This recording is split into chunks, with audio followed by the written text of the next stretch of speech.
Hola, ¿cómo están? Buenas tardes. Un gusto saludarles y estar en este espacio con ustedes, en este foro virtual que vamos a tener el gusto de escuchar tres exposiciones, además de compartir algunas preguntas que las personas que nos están escuchando van a poder hacer. Otra vez darles la bienvenida. Buenas tardes, soy Andrés Gómez Vela.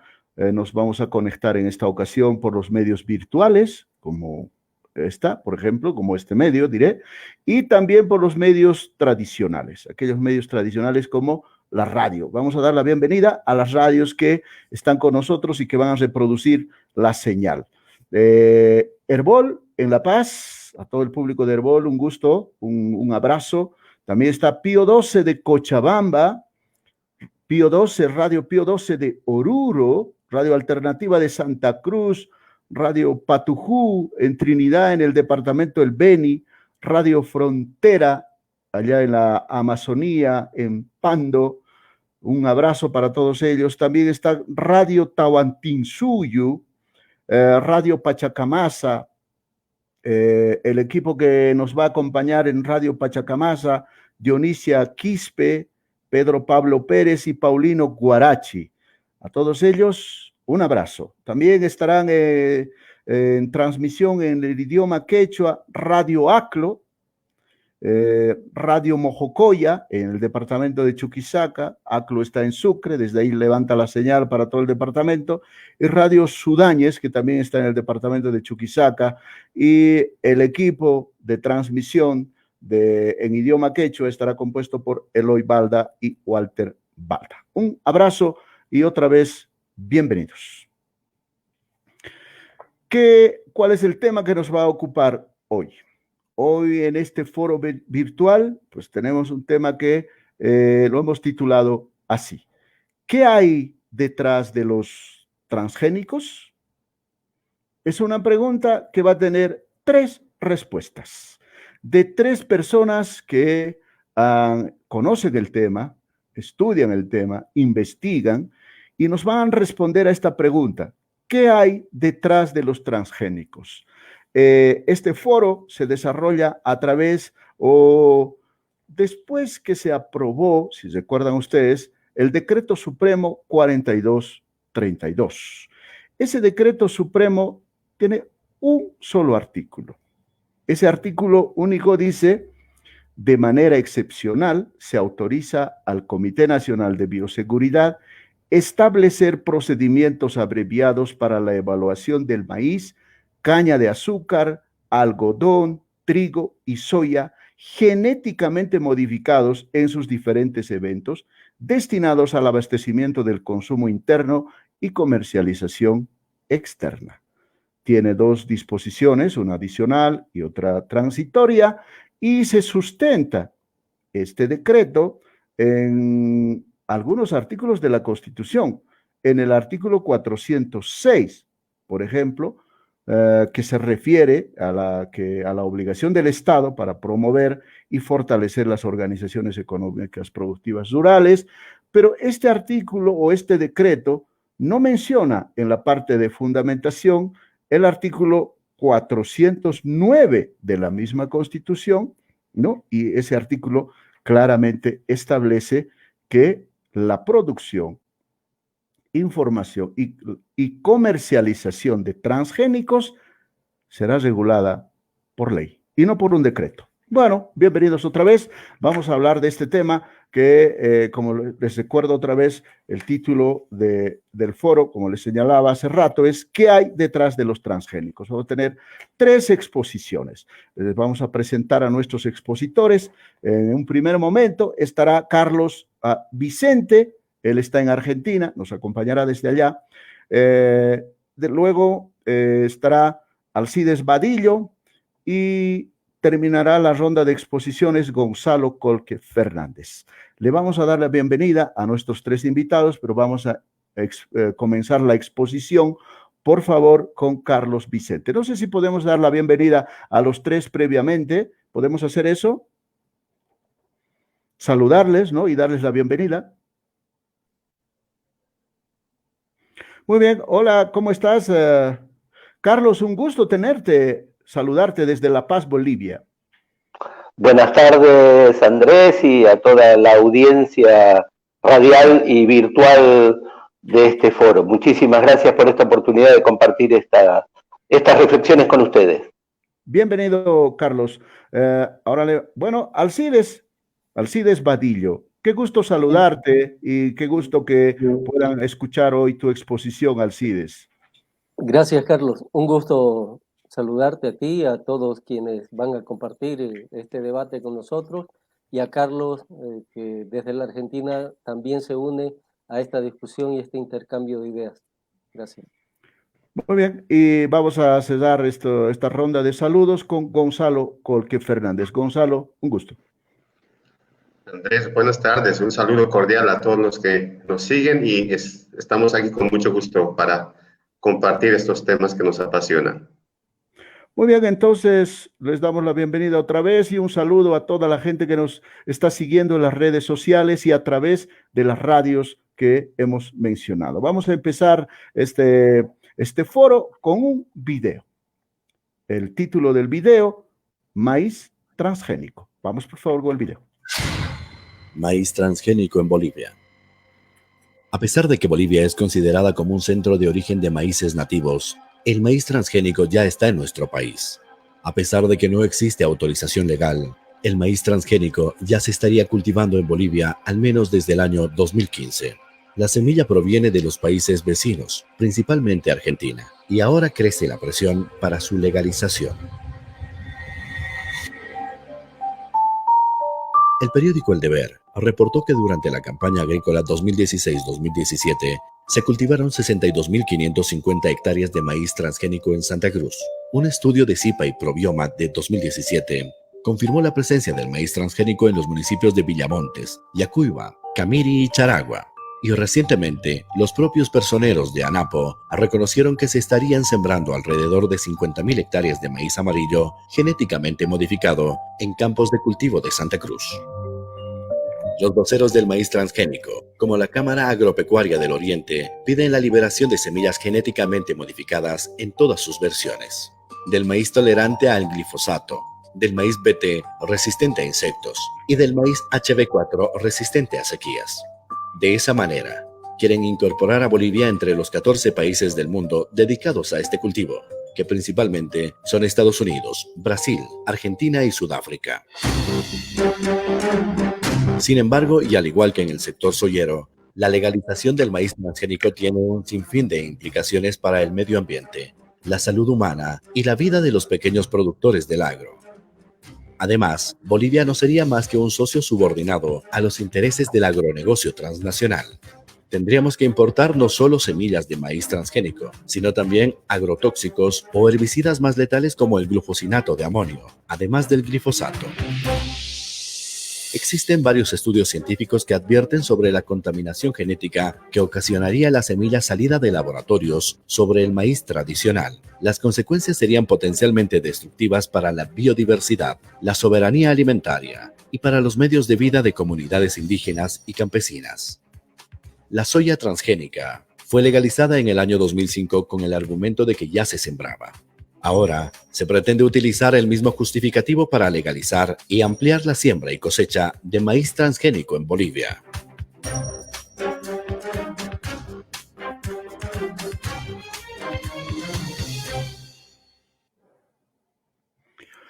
Bueno, ahí está el video que ustedes han podido ver con una información valiosa. Ahora vamos a pasar a la ronda de exposiciones. Vamos a tener como primer expositor a Carlos Vicente. ¿Quién es Carlos Vicente? Carlos Vicente es farmacéutico, militante ecologista, integrante del staff de la Organización Internacional GRIME y de Acción por la Diversidad, coeditor de la revista internacional, de la revista Biodiversidad, Sustento y Culturas y del sitio web Biodiversidad en América Latina y el Caribe. Integrante de la RENACE, Red Nacional de Acción Ecologista, y de la UCNAL, Unión de Científicos Comprometidos con la Sociedad y la Naturaleza de América Latina, y del colectivo latinoamericano Alianza Biodiversidad. Coautor del libro Sanarnos con Plantas. Carlos, otra vez un gusto saludarte y por favor te escuchamos 15 minutos para tu exposición. Adelante. Muchísimas gracias, Andrés. Un gusto nuevamente tener esta oportunidad de compartir estas reflexiones y sobre todo esta alerta que ustedes están haciendo desde la Fundación Tierra y tantos colectivos de Bolivia sobre la amenaza que representa hoy la introducción del maíz transgénico en Bolivia y de los nuevos transgénicos que se quieren incorporar, como por ejemplo esta soja resistente a la sequía. Yo creo que antes de entrar de lleno en la exposición, quiero plantear dos cuestiones básicas que me parecen que responden a esta pregunta: ¿qué hay detrás de los transgénicos? La primera de ellas es que los transgénicos representan un experimento biológico que se ha hecho durante los últimos 50 años del siglo pasado y que todavía no sabemos qué consecuencias pueden tener en la naturaleza, en la salud y en la vida de las personas. La transgenia, los organismos genéticamente modificados, no existen ni se producen de manera natural en la naturaleza de ninguna manera. Son un fruto de una experimentación que se llama ingeniería genética, por la cual se introduce un gen de una especie, una parte de una especie, en otra y así se modifican sus características. Esto de ninguna manera ocurre en la naturaleza y esto, como digo, es un experimento que, como muchos científicos han alertado en los últimos 30 años, no sabemos todavía qué consecuencias puede tener. Y la segunda es, y que responde claramente a esta cuestión de qué hay detrás de los transgénicos, es que detrás de los transgénicos están grandes corporaciones, un puñado de corporaciones, Bayer, Monsanto, Syngenta, BASF, son quienes controlan hoy el 100% de las semillas transgénicas en el mundo. Y el objetivo de ellas no es alimentar a la humanidad, no es producir alimentos, sino es producir mercancías industriales, commodities industriales, que se utilizan en China o en la Unión Europea como forrajes, pero que no alimentan a los pueblos, que lo que hacen es producir grandes negocios, porque, y esta es la tercera parte, el principal objetivo que tienen los transgénicos es producir semillas que sean dependientes del uso de herbicidas, que se siembren ligadas a herbicidas, como fue en el año 96 la introducción de la soja RR, la soja transgénica resistente al glifosato, y ahora la nueva soja o el maíz que se quieren introducir en Bolivia y que también se está peleando por introducir en Argentina, que son resistentes a herbicidas aún más tóxicos, como por ejemplo el glufosinato de amonio que mencionaban en el video. Entonces, estamos frente a una situación de alarma y bueno, mi intención en estos minutos es compartir un trabajo que hemos realizado el último año y medio, en el cual hemos tenido la participación activa de la Fundación Tierra junto con otras organizaciones de Paraguay, de Brasil, de Uruguay y de Argentina, para elaborar lo que hemos dado en llamar y acabamos de publicar como un atlas del agronegocio transgénico en el Cono Sur. Ahora sí, si querés, Andrés, pasar a la presentación. Este atlas del agronegocio transgénico en el Cono Sur es un libro que ya se ha publicado la semana pasada y que está disponible para que ustedes puedan descargar. Luego compartiré con claridad la información para hacerlo. Y digamos la siguiente, en el libro lo que relatamos es la historia de la introducción de la soja transgénica. En esta presentación compartimos un poco un gráfico en el cual vemos cómo la soja transgénica fue aprobada en 1996 en Argentina y Uruguay, y de allí empezó una expansión ilegal durante casi 8 años hacia Brasil, Paraguay y Bolivia. Como ustedes bien contaban en el video sobre la situación de la introducción del maíz transgénico, bueno, la estrategia fue en el 96 introducirla ilegalmente en Brasil, Paraguay y Bolivia para lograr en el 2004 la aprobación en Brasil y Paraguay y luego en el 2005, como se mencionaba, en Bolivia. Esta es la estrategia de las corporaciones para imponer los transgénicos. La que sigue.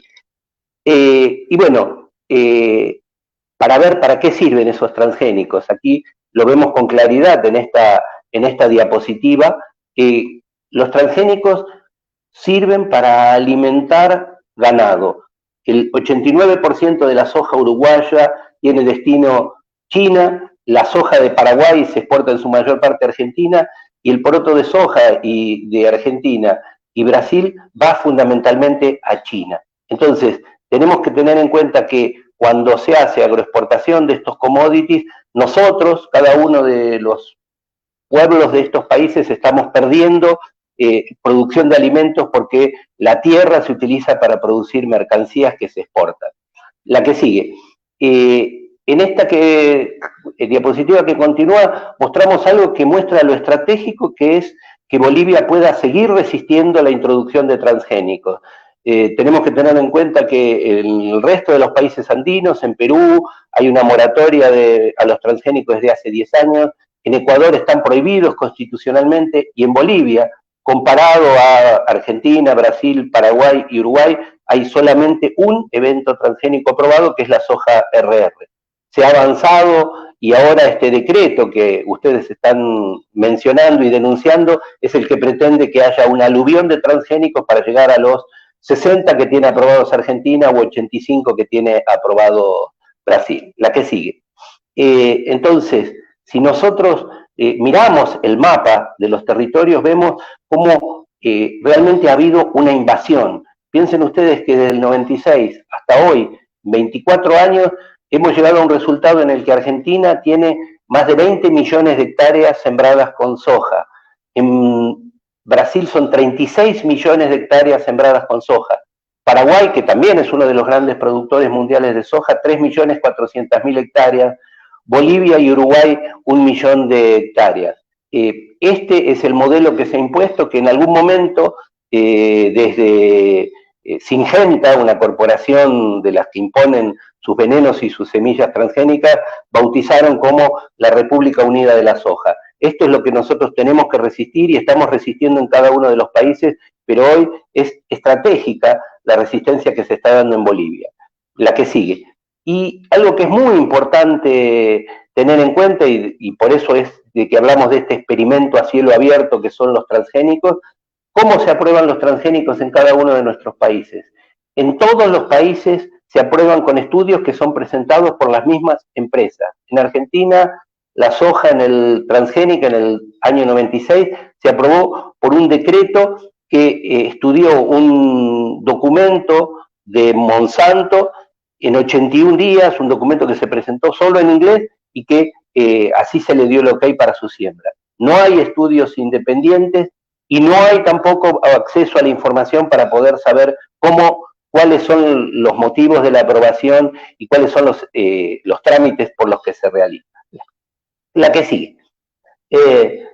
Pero lo que sí es muy claro, y no importa aquí que no se vea en detalle, es para mostrar la invasión de agrotóxicos que significan los transgénicos. Las semillas transgénicas que llegaron con un discurso en los años 90 diciendo son para que se utilicen menos transgénicos, han multiplicado exponencialmente el uso de herbicidas, del glifosato fundamentalmente, pero a medida que hoy surgen malezas resistentes al glifosato y que en buena parte del mundo el glifosato se va a empezar a prohibir, van a surgir y usarse agrotóxicos aún más peligrosos como el dicamba o el glufosinato de amonio. Pero vean ustedes las cifras, ¿no? En el cultivo de soja transgénica en Brasil, en estos 36 millones de hectáreas, se utilizan por año 570 millones de litros de glifosato. En Argentina, que tenemos 20 millones de hectáreas de soja transgénica, se utilizan más de 250 millones de litros de glifosato por año. Esto es absolutamente brutal y esto es lo que nosotros tenemos que denunciar, porque esto es, la que sigue, lo que está afectando dramáticamente en todos nuestros territorios, en Brasil, en Argentina, en Uruguay, en Paraguay y lamentablemente también en Bolivia, en las regiones donde se está haciendo soja transgénica, lo que está produciendo, ¿no? Los efectos de estos agrotóxicos van desde la contaminación de agua, aire y suelos, la contaminación de los alimentos, la destrucción de la biodiversidad, afectaciones a la salud, ya que los pueblos están sufriendo, los pueblos fumigados están sufriendo dramáticamente los impactos del glifosato, con aumento de los nacimientos con malformaciones, con aumento de los abortos espontáneos, con aumento de los casos de cáncer que en las regiones ojeras de la Argentina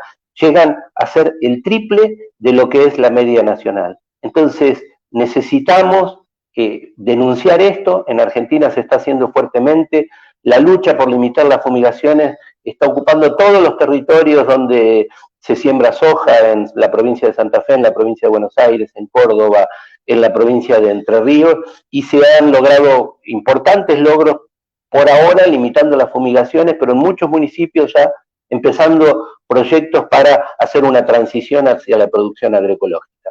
Pero por supuesto que también los agrotóxicos traen problemas gravísimos agrícolas, o sea, cualquier agrónomo lo sabe que al utilizar tan masivamente el glifosato se producen resistencias en las malezas, o sea, surgen malezas resistentes al glifosato. Hoy día ya se cuentan en más de 3 docenas las malezas que son resistentes al glifosato y que en los cultivos de soja están produciendo inmensas pérdidas. En los cultivos que hay de cultivos resistentes que producen la toxina BT, también se produce resistencia a la toxina BT. Hay altos costos porque se utilizan cada vez más cantidad de agrotóxicos y esto sube los costos de producción y lentamente va reduciéndose la productividad por hectárea, ¿no? Y aquí es muy importante remarcar algo que hay que romper con el mito de los transgénicos y que está en la pregunta con la cual se convoca a este foro, que es el planteo de que los transgénicos llegaron para que se produzcan más alimentos para alimentar a la humanidad. Ningún transgénico, ninguna semilla transgénica está desarrollada para ser más productiva. Las semillas transgénicas están diseñadas o para resistir a herbicidas o para resistir a insectos, para ser tóxicas para insectos. Entonces, debemos romper con este mito porque ningún transgénico está desarrollado para ser más productivo. Y estos últimos transgénicos, ¿sí? Tenemos 2 minutos más, por favor. En 2 minutos terminamos. Estos transgénicos nuevos que se quieren introducir, que se dice que son resistentes a la sequía y que han sido desarrollados en Argentina, es algo que es más un mito que una realidad. La que sigue. Para tocar muy brevemente en estos últimos 2 minutos, el tema de la tierra. En todos los territorios del Cono Sur se ha producido una extrema concentración de la tierra y para dar el ejemplo justamente de Santa Cruz de la Sierra, el 2% de los productores manejan en Santa Cruz de la Sierra el 70% de la tierra. Estos son datos justamente de los compañeras de la Fundación Tierra, mientras que el 9% de la tierra está en manos del 78% de los productores. La última, por favor.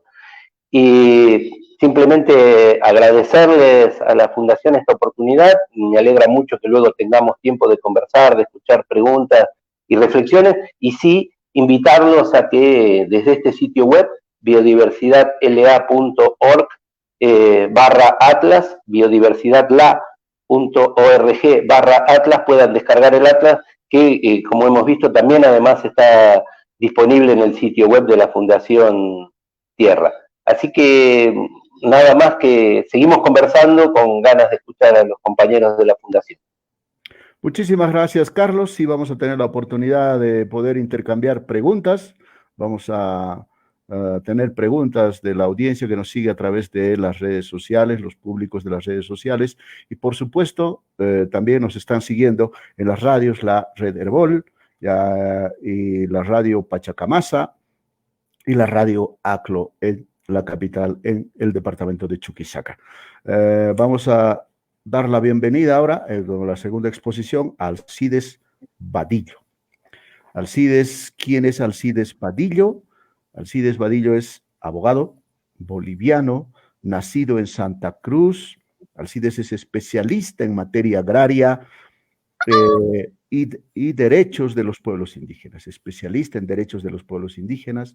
Ha trabajado como asesor de organizaciones indígenas y en organizaciones no gubernamentales. Ha sido funcionario público, así como funcionario de organismos de cooperación internacional. Entre los cargos más importantes de Alcides Vadillo podemos señalar responsable del área indígena en la Misión de Paz de Naciones Unidas en Guatemala, Minugua, 1998-2002, director nacional del Instituto Nacional de Reforma Agraria, INRA, 2004-2005, y director regional de la Fundación Tierra en Santa Cruz, 2006-2020. Estamos en el foro ¿qué hay detrás de los transgénicos? Alcides, bienvenido otra vez. 15 minutos, por favor. Muy bien, muchas gracias. Voy a tratar de entrar directamente a la pantalla con una presentación.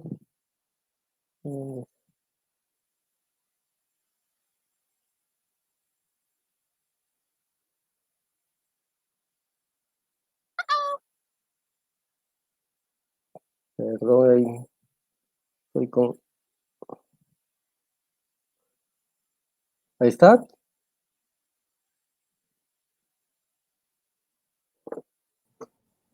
Podemos ver, Alcides, tu exposición hace rato. Pudimos ver. ¿Sí? ¿La puedes ver? La pude ver hace rato. Ahora estás... ¿Ahí? Ahí vemos. Perfecto. Ahora, Tierra, diferentes dimensiones, ¿verdad? sí. Muy bien. Exactamente. Quiero partir de esto, demostrar que la Tierra tiene diferentes dimensiones que hay que tomarla en cuenta en el momento de definir políticas públicas, no solo porque comprende un conjunto de recursos naturales, sino porque en ella se desarrollan actividades económicas. Para muchos la tierra es un elemento de producción, es una mercancía, genera riqueza. En el caso de Bolivia estamos hablando de alrededor del 12% del PIB, que es producto de actividades agropecuarias, pero también la tierra tiene una dimensión social muy importante, es fuente de vivienda, fuente de trabajo de gran parte de la población boliviana. En el caso nuestro, 3.2 millones todavía de bolivianos viven en las áreas rurales, estamos hablando del 32% de la población, y este es un dato muy importante, la población rural en un 53.9% vive en pobreza, y de ellos 34.6% pobreza extrema. Pero también la tierra tiene un componente de identidad, son solo para hablar de indígenas, 36 pueblos indígenas, culturas diferentes que hay en nuestro país, que es importante considerar.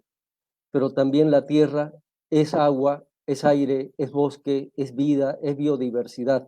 Entonces, digo esto porque para responder a esta pregunta, ¿qué hay detrás de los transgénicos? Y la hipótesis es que aquí hay intereses económicos y relaciones de poder. Eso es lo que está promoviendo y lo que está escondiendo este discurso y esta intención, más allá de las justificaciones de eficiencias productivas o de seguridad alimentaria. Importante que veamos esto desde el tipo de unidades productivas agropecuarias. ¿Cuántas unidades productivas agropecuarias tenemos en Bolivia? Estamos hablando de 860.000 unidades productivas agropecuarias que ocupan o desarrollan actividad más o menos en 34 millones de hectáreas y más de 2.5 millones de bolivianos están en ocupación directa en ellas. Si esto lo dividimos por el tamaño de la propiedad, tenemos una estructura totalmente inequitativa. Podemos ver que la pequeña propiedad, que es hasta las 50 hectáreas, estamos hablando de 787.000 unidades productivas. La mediana, que hemos considerado entre las 50 y las 1.000 hectáreas, son 68.000. Empresa agrícola, de 1.000 a 5.000 hectáreas, estamos hablando de 4.900, y más de 5.000 hectáreas, 792. Esto nos muestra que cuando hablamos aquí de la producción agropecuaria, la producción rural, el tema de los latifundios el tema de los de los transgénicos y los agronegocios está ligado a estas empresas agrícolas y latifundio que en su conjunto hacen aproximadamente 5.500 unidades productivas agropecuarias. Desde el punto de vista de la tenencia de la tierra, si bien a nivel nacional ese 85% de la tierra saneada hasta hoy día nos muestra una distribución mucho más equitativa en términos de extensiones que las que teníamos años atrás. 28% son tierras comunitarias de origen, 27% campesinos e interculturales, 14% la mediana y la empresa agrícola, y 31% tierras fiscales donde entran áreas protegidas, entre otras. Pero cuando esto lo vemos en la realidad de Santa Cruz, va cambiando estas dimensiones. Santa Cruz tiene saneado el 41.8% de la extensión de tierras rurales, de los cuales, como se puede observar en el cuadro que muestro, el 29.1% es pequeña propiedad y propiedades comunitarias. El 36.3% corresponde a mediana propiedad y empresa agrícola. Y el 34.5% son territorios indígenas. Entonces, aquí nos muestra ya la estructura de la empresa agrícola con un 36.3% de lo que son las tierras en Santa Cruz. Y una aclaración, aquí simplemente estamos hablando de extensión, no estamos hablando de los valores de la tierra por su ubicación, por su relación a caminos, infraestructuras o mercados. Y simplemente eso varía y lo vemos en esta siguiente imagen, que es los tipos de propiedad y su ubicación. Lo que podemos mirar como propiedades marcadas de azul y de celeste son las medianas y las empresas agrícolas. Lo que está de color un poco rosado son las pequeñas propiedades campesinas, y algún color verde que hay por ahí corresponde a territorios indígenas. Bueno, desde el nacimiento de lo que ha sido la actividad agroindustrial, primero se generó una expansión hacia el norte, que conocemos acá como el norte integrado, y luego hacia el este, pero que en la medida que ha ido ganando espacio los cultivos de soya, se va generando una presión y un desplazamiento de la soya hacia la parte norte, amazónica, pero también en los últimos años hacia regiones de la Gran Chiquitanía y del Chaco. Entonces, cuando hablamos aquí también de la necesidad de nuevas semillas transgénicas, incluso resistentes a sequías y otros, estamos hablando de esta presión de los agronegocios de llevar este tipo de semillas a las regiones del bosque seco chiquitano, donde la soya que tenemos ahora, la RR, resistente a glifosato, no está dando buenos resultados y quieren incorporar otro tipo de semillas que puedan tener más adaptabilidad a las regiones secas. Los principales cultivos que tiene el agronegocio, el cuadro este muestra extensión cultivada y también producción. Sin embargo, podemos decir que a nivel nacional, a nivel Bolivia, son 3 millones de hectáreas lo que se produce, de ellos 1.3 es soya, y los otros 4 productos están generando 0.7. O sea, tendríamos que de los 3 millones de producción agropecuaria, agrícola, perdón, estamos hablando de 1.3 en soya y 0.7 que son los otros 4 cultivos que muestro aquí ligado al tema de agronegocios. ¿Cuál es la estructura que se dan dentro de estos rubros productivos? El caso de la soya, como señalaba hace rato Carlos, estamos hablando de 14.000 productores, 11.000 son pequeños productores, y eso significa que hay 280 que son medianos, 2.800 medianos productores y 280 que son grandes. La relación entre producción y propiedad de la tierra son enormes. Estos 11.000 pequeños productores están produciendo y concentran el 9% de la tierra dedicada a la producción de soya, mientras que el 2% de los productores está produciendo y concentra la propiedad del 70% de la tierra dedicada a la producción de la soya. Pero hay otro embudo todavía más, y es que la comercialización de este producto se reduce prácticamente en el 95% a 6 empresas, de las cuales solo una es de capital boliviano y las otras son capitales internacionales, como se muestra a continuación. ¿Qué es lo que pasa con la soya?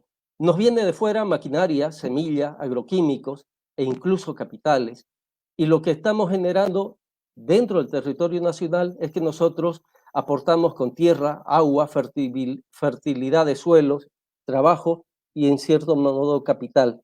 Luego esto pasa a centros industriales y de acopio para la exportación en un 85%. Entonces, gran parte de los insumos vienen de fuera, desde semilla, agroquímicos, maquinaria, y luego el 85% de la producción va otra vez hacia afuera.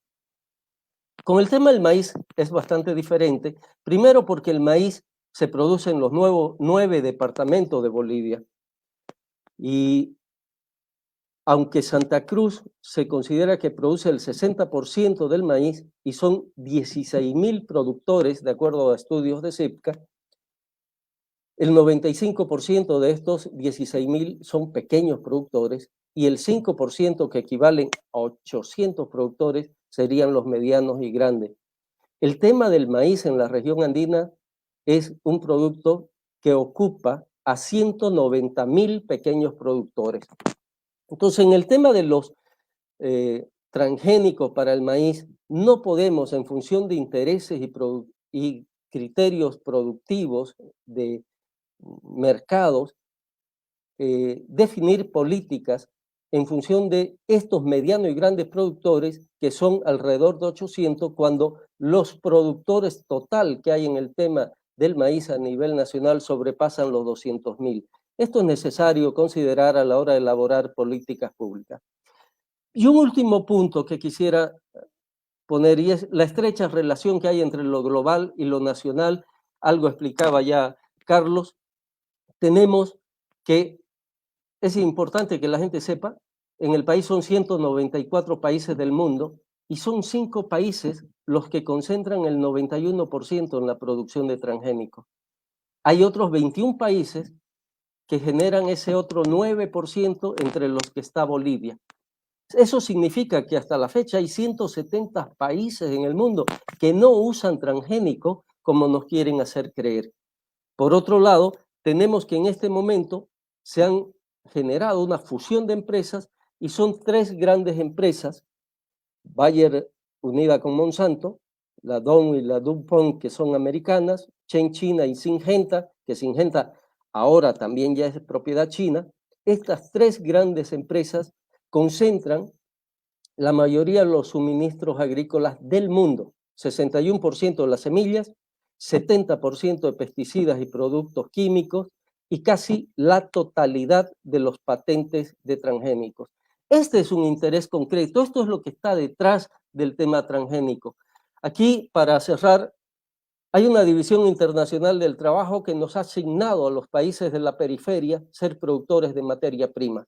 Y nosotros, obedientes, nos esforzamos en ese trabajo y estamos implementando un modelo de desarrollo en el que los beneficios son tremendamente externalizados, se van hacia afuera del país, mientras que los costos quedan internalizados. Los daños ambientales, la desertificación de tierra, las pérdidas de fertilidad, los incendios que hemos estado viviendo se quedan adentro y los productos se van afuera. Este es un modelo basado en el extractivismo que está imponiendo sus políticas, y este modelo controla tierras, controla áreas productivas, y allí donde se asienta hegemoniza la producción de los cultivos. Aquí donde se está sembrando soya no se genera otro tipo de producción porque no pueden sobrevivir frente al glifosato y a otros agrotóxicos, que matan otros tipos de cultivos. Pero algo además adicional, este modelo extractivista construye también nuevos marcos legales y nuevas relaciones de poder. Eso es lo que estamos viendo ahora. Se está creando un nuevo marco legal. se está estableciendo nuevas relaciones de poder a partir del poder político que se controla. Pero también es importante señalar que la gente, y cada vez más en mayores lugares del mundo, reclama, resiste y dice no a este modelo de desarrollo. Y en este espacio es un espacio también en el que nosotros decimos no a este modelo de desarrollo que es altamente destructivo, dañino contra el medio ambiente, homogenizador de la producción y concentrador de la riqueza. Gracias. Muchas gracias, Alcides. Antes de ceder la palabra, por favor, a Gonzalo Alcides, un detalle. Quisiéramos que nos repitas dos datos. Sí. ¿Qué cantidad de productores, o dijiste que una minoría tiene una gran cantidad de hectáreas? Quisiera que nos repitas esa parte, por favor. Y luego también, ¿es cierto esto de que hay 170 y tantos países que no usan semilla transgénica? Lo primero, cuando hablo de tierra a nivel Bolivia, estamos hablando de que la empresa y la mediana propiedad tienen 14% de la tierra. Pero cuando hablamos del tema de la soya, estos datos cambian totalmente porque se habla mucho de que la soya es un producto cultivado por gran cantidad de productores y en realidad son 14.000 productores. Hay 11.000 que son pequeños productores. El tema es que estos pequeños productores, estos 11.000 solo producen el 9% de la soya, mientras que hay un 2% que está produciendo el 70%. Y esto es una relación no solo entre producción, sino también de extensión de superficie cultivada. Okay. ¿Ya? La relación más o menos, si queremos ponerle número, es cerca de 2 toneladas por hectárea. Entonces, el que produce 70% es porque tiene un nivel de extensión de cultivo que le permite ese nivel de producción. Y lo de los 194 países, lo que te digo, son datos y los señalo, creo. Sí. No señalé Me quedé sorprendido de que de los 194 países hay Estados Unidos, está Argentina, Brasil, la India, que produce el 91%, ¿no? Sí. Y claro, y hay 174 países que no están, que no usan semillas transgénicas. Alcides, muchas gracias. Vamos a ir luego en las preguntas y las respuestas, vamos a poder escuchar más datos tuyos. Vamos a ir ahora a escuchar la exposición de Gonzalo Colque Fernández.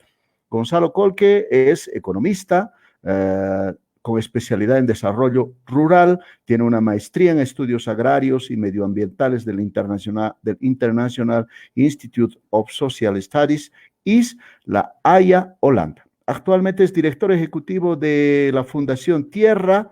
Trabajó por varios años en la marca de ayllus y comunidades originarias de Jesús de Machaca.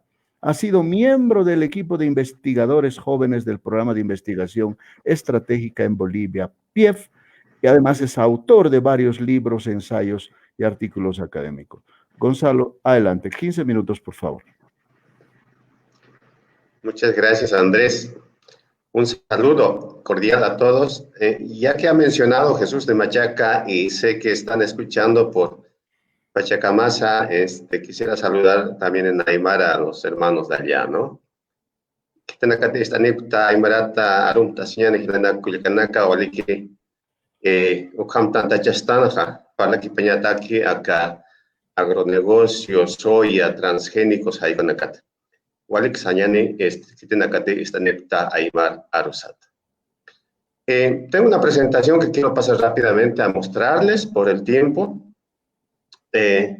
Quiero, en mi caso, exponer fundamentalmente la parte económica productiva, que es otra de las aristas importantes que debemos poner en la balanza de análisis y considerar como un elemento importante a la hora de evaluar para qué se quieren los transgénicos y cuáles van a ser los beneficios económicos, productivos y materiales. Es un punto importante porque ya vamos a ver que se justifica principalmente la introducción de transgénicos con el argumento de que esto trae beneficios económicos para el país. Vayamos a la primera pantalla, por favor. Recordemos lo siguiente, no es la primera vez, como Carlos de Argentina ya ha mencionado, que estamos hablando de transgénicos. En los 90 ya empezó esto con la soya en los países vecinos, pero también en Bolivia. Y las promesas han sido estas, que van a traer altos rendimientos, es decir, más cosechas por hectárea, esto que se llama rendimientos, que va a disminuir el uso de los agroquímicos, que los agricultores van a usar menos fertilizantes, menos insecticidas, menos herbicidas, que esto va a reducir, por lo tanto, los costos de producción, ¿no? Incluso se habló y se habla de que se va a utilizar menos maquinaria agrícola, se va a consumir menos diésel, porque hay siembra directa, porque el glifosato mata de golpe todos los bichos y plantas, etcétera. Y que ahora se argumenta también con que se va a reducir el uso de agua en la fumigación. Y esto implicaría en total reducción generalizada, porque en vez de fumigar 8 o 9 veces una parcela de soya, ahora se fumigaría solamente 5 o 6 veces y por lo tanto se va a ahorrar en agua. Estos son los argumentos viejos, no son argumentos nuevos, y se ha utilizado en los 90 para empezar con los transgénicos, y no solamente en Bolivia, sino también en Argentina, también en Brasil, Paraguay y en Uruguay. Los resultados esperados, ¿cuáles eran según esto? Mayor ganancia económica para el agricultor, sea pequeño, mediano o grande, pero mayor ganancia, obviamente, reducción de costos es mayor ganancia. Altos ingresos por agroexportación para Bolivia, se ha hablado muchísimo de eso. Estos días hemos escuchado que durante el gobierno de Evo Morales de casi 14 años, este sector ha generado más de 10.000 millones de dólares en exportación por las divisas y mayor competitividad internacional. Estos son los argumentos que se han utilizado y los recuerdo acá porque ahora la intención y lo que se escucha es volver a utilizar estos argumentos para ampliar el uso de los transgénicos. Vayamos a la segunda lámina, por favor. ¿Qué ha pasado? Soya es ciertamente el cultivo donde tenemos que fijarnos con cuidado. Lo que ha pasado con soya es que ha habido la transición de la soya convencional a la soya transgénica en el año 2005. De hecho, el año 2005 ya había soya transgénica ilegal, como ustedes pueden ver en el gráfico, pero una vez que se autoriza su uso, automáticamente crece y se apodera, llegando a ser el 100% de la soya en Santa Cruz. Por lo tanto, se abandona el 2005 la soya convencional y se pasa a la legalización de la soya transgénica, que es la soya RR, que es resistente al glifosato. Y actualmente se habla de más de 1 millón de hectáreas cultivadas por año. Entonces es importante tener que esto ha sucedido rápidamente en el tiempo. Segunda lámina, por favor.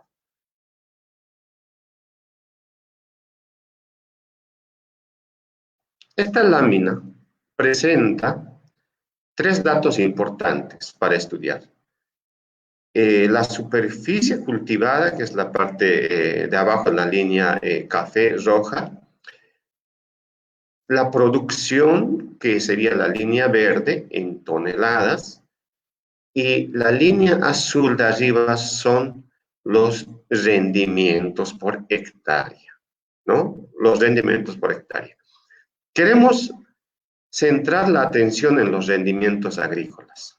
¿Qué es lo que tenemos? Cuando había soya convencional todavía, mayoritariamente, el año 2005, el rendimiento era de 1.73 toneladas por hectárea. Y a medida que hemos pasado a la soya transgénica, este rendimiento ha ido subiendo, llegando a 2 hectáreas. En el mejor momento ha llegado a 2.49 hectáreas. Pero después ha bajado, ¿no? Y el último año, en 2019, tenemos 1.91 toneladas por hectárea. Significa que en un primer momento la soya transgénica ha traído ciertamente mejores rendimientos agrícolas, ha pasado el techo de 2 hectáreas, no por mucho, ha llegado hasta 2.49 y después empieza el declive. Por lo tanto, estamos viviendo un periodo de ya varios años con rendimientos por debajo de 2 toneladas. Esto nos llama la atención por lo siguiente. La diferencia entre lo que se producía en rendimientos el 2005 y el año 2019 es de 10%. Es decir, la soya transgénica no ha cumplido la promesa de que se va a aumentar significativamente la producción. Ha aumentado en 10% en promedio. Pero para ser justos, comparemos promedios trianuales y ahí tenemos 16%. Eso significa que sembrando soya convencional, los agricultores por hectárea obtenían, por decirles, 100 hectáreas hace el 2005, hace 15 años, y ahora obtienen 116 toneladas por hectárea. Esa es la diferencia, ese es el beneficio que ha generado. Por lo tanto, ha quedado muy lejos de la expectativa de que incluso se duplicaría el rendimiento agrícola en el país.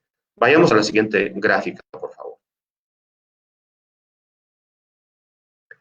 Aquí tenemos otros datos importantes a tener en cuenta. La soya en el mercado internacional varía de precio.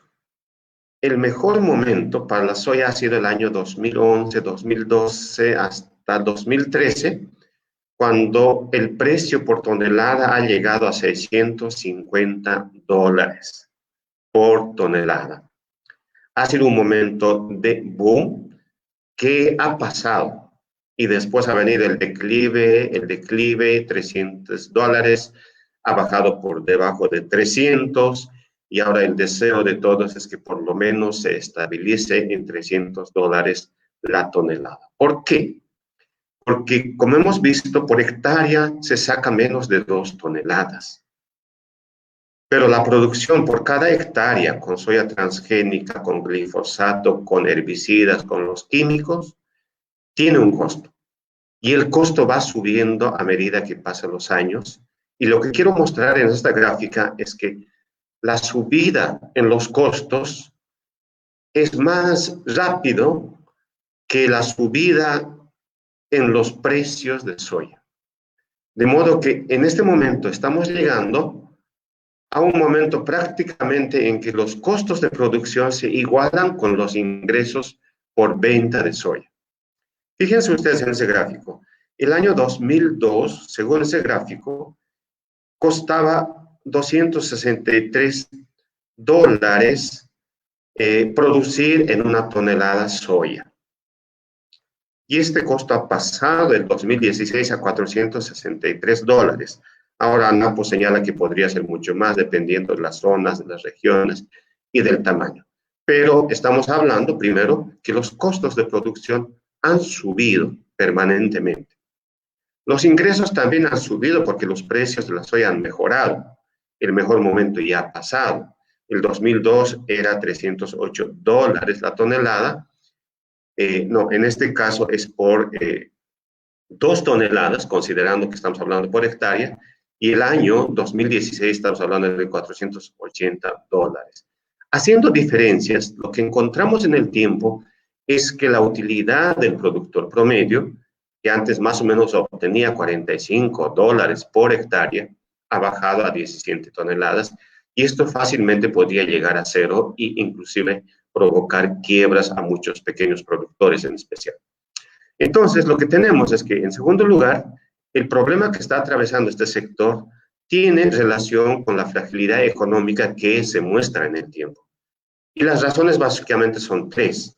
Dependencia de insumos agrícolas importados, de semillas, de fertilizantes, de herbicidas, del conocimiento y tecnología de Brasil y Argentina. El uso de más agroquímicos. En un inicio, ciertamente, no se utilizaba demasiado, pero después han aparecido esto que Carlos ha mencionado, las supermalezas, que son cada vez más resistentes al glifosato. Y las supermalezas necesitan supervenenos. Y ese es el debate en este momento. Y el tercer punto, la falta de regulación. El mercado de insumos agrícolas, el mercado de agroquímicos en Santa Cruz es un mercado de especulación de precios, es un mercado de adulteración de herbicidas, donde el pequeño sufre más. Vamos a la siguiente, por favor. Entonces, si el negocio anda mal, ¿por qué se insiste en más soya transgénica? Y aquí quiero entrar a factores ya de fondo que son importantes para el debate. Un factor estructural es lo que Alcides ya ha mencionado, que el sector soyero, todos sabemos por la propaganda que hay, se dice que tiene 14.000 agricultores soyeros pequeños, que de estos 14.000, 80% son pequeños productores. Pero lo que no se dice, y es importante tener en cuenta, es que esta mayoría, este 80% de productores, solamente controla, según ese gráfico, el 9% de las tierras cultivadas con soya. El 20% es de medianos, pero los grandes controlan 70%.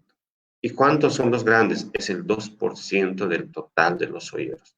Estamos hablando de una estructura, de un problema estructural muy fuerte, donde quienes van a perder obviamente son los pequeños, pero quienes van a ganar en cualquier situación son los grandes porque están controlando la mayor parte del negocio. Vayamos a la segunda lámina para tratar de terminar con la presentación. El segundo elemento que hay que tener en cuenta es que los grupos interesados, y aquí el debate no ha avanzado mucho en nuestro país, es que no es un grupo monolítico de solamente agroempresarios peleando por la soya transgénica, sino que son grupos de intereses diferenciados. Fíjense ustedes que están las asociaciones ANAPO, CAOCA, INCO, están los importadores de insumos agrícolas, de maquinarias, está la agroindustria que exporta y controla los hilos de exportación, está el sector del gobierno, están los productores pequeños, medianos, grandes, está el sector de las casas comerciales, los bancos, los acopiadores de soya, que lo que hacen es también funcionar como bancos, porque la mayoría funciona con préstamos que no salen del sector financiero formal. El tema que hay que ver, uno, es ciertamente diferenciar estos grupos de intereses, pero segundo, es importante ver cuáles son las relaciones y los intereses que hay entre ellos. Y ahí vamos a encontrar cosas muy interesantes que quiero mostrar en la siguiente página. Vayamos a la siguiente, por favor.